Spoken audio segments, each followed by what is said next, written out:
इस ट्रैक पर ईरान के लिए ट्रेन सर्विस दस्तयाब है। इसके साथ साथ मैं आपको एक और खुशखबरी भी देता चलूं, वो इसलिए कि यकीनन आपको ये बात नहीं मालूम होगी। काश हमारे मुल्क में भी ऐसी ट्रेन सर्विसेज शुरू हो जाएं, तो मुल्क के अंदर और ईरान के रास्ते यूरोप जाया जा सकता है। क्यों चाचा? यहाँ पर बस दूसरा इंजन लगेगा जिसके जरिए हम अपना कोयटा का सफर तय कर पाएंगे। ये सब दुनिया से और दुनिया इन मुकामात से बेखबर है।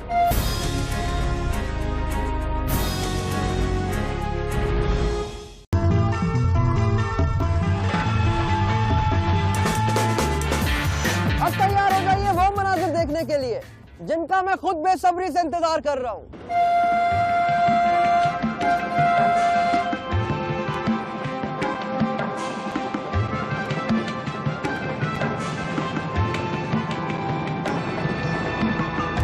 इस रेलवे ट्रैक की तामीर के दौरान 2 मरतबा सैलाब रेलवे लाइनों और पुलों को बहा ले गया।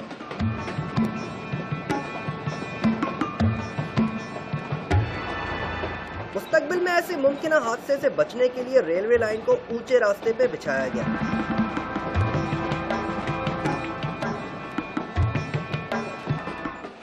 ये दुनिया का लंबा तरीन ग्रेडियंट है जो 5000 फुट और 50 मील की बुलंदी तक जाता है।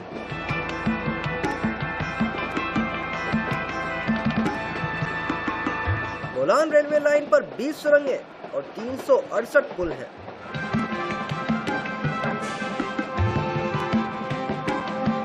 इस ट्रैक पे जो आप ये पटरी देख रहे हैं और ये जो टनल जिसमें हम अंदर हैं, इसको बनाने में पता नहीं कितने मजदूर अपनी जान खो बैठे, लेकिन सलाम है उनको जिसने इसे बनाया और सलाम है उन्हें जो इसे संभाल रहे हैं और सलाम है हमारे ड्राइवर साहब को जो इसे चला रहे हैं।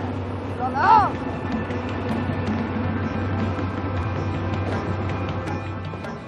आज के दौर में बलूचिस्तान के दारुल हुकूमत कोयटा से 24 किलोमीटर के फासले पर मौजूद स्पिजन जंक्शन बरास्ता दालबंदीन ईरान के शहर जाहिदान तक रेलवे लाइन बिछाई गई। इस ट्रैक पर ईरान के लिए ट्रेन सर्विस दस्तयाब है। इसके साथ साथ मैं आपको एक और खुशखबरी भी देता चलूं, वो इसलिए कि यकीनन आपको ये बात नहीं मालूम होगी। 14 अगस्त 2009 को एक ट्रेन सर्विस इस्लामाबाद से तुर्की के शहर इस्तांबुल के लिए शुरू कर दी गई है। बस मसला है तो ये है कि ये सर्विस भी कार्गो है। वैसे एक बात है, अगर ये सर्विस मुसाफिरों के लिए भी शुरू हो जाए तो हम भी यूरोप तक का सफर कर सकते हैं।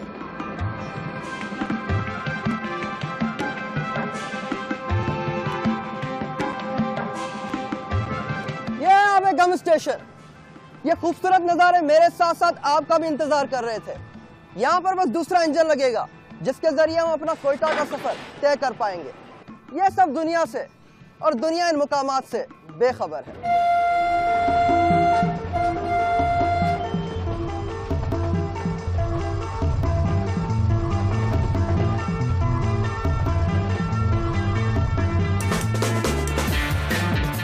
नज़ारे हैं यार। दुनिया में कई ऐसे ममालिक हैं जहाँ तेज रफ्तार ट्रेन सर्विसेज दस्तयाब है, तो क्या हमारे यहाँ नहीं हो सकती? क्या हो सकती है? तो फिर देखें ये रिपोर्ट। दुनिया की तेज तरीन रेल सर्विसेज का मुकाबला कुछ सालों से उरूज पर है। कभी जापान की शिनकैंसन बाजी जीत जाती है तो कभी फ्रांसीसियों की TGV ट्रेन आगे निकल गई। भला जर्मन्स कैसे पीछे रहते?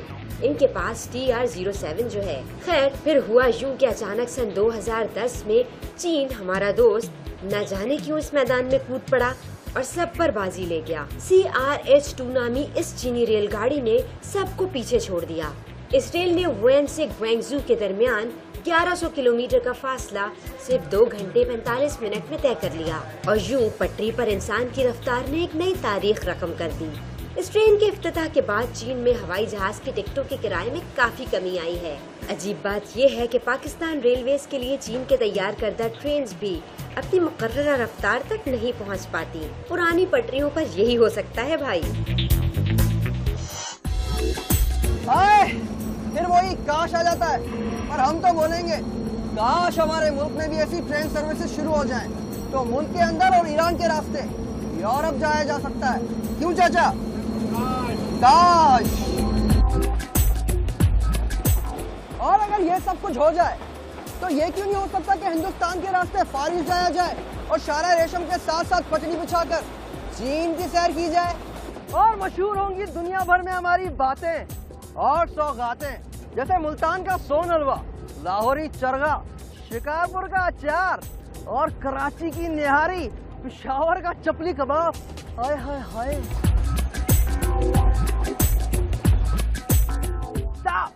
You'll be dead। ऐसे साइंस देखकर हमें रुक जाना चाहिए, क्योंकि सामने आप देख रहे हैं कैच स्लाइडिंग, जिसका मतलब है अगर हमारी रेलगाड़ी की ब्रेक फेल हो जाती है तो ड्राइवर साहब अपनी रेलगाड़ी को ऊपर की तरफ ले जाएंगे, क्योंकि कहीं ना कहीं तो ऊपर रुकेगी ना।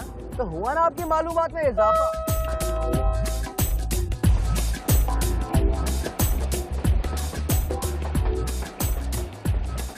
अब मैं फाइनली अपनी मंजिल पर पहुंच गया हूँ, कोयटा। उम्मीद है इस प्रोग्राम के बाद जिम्मेदारान अपनी कुछ जिम्मेदारी निभाएंगे। अच्छी उम्मीद करें, क्योंकि उम्मीद पर ही दुनिया कायम है। मुझे अब वापसी का सफर शुरू करना है, इसलिए आप अपनी तरफ से भी रेलवे को एक्सप्लोर करने की कोशिश करें और ईमेल करना मत भूलिएगा geo@geo.tv पर। अल्लाह हाफ़िज़।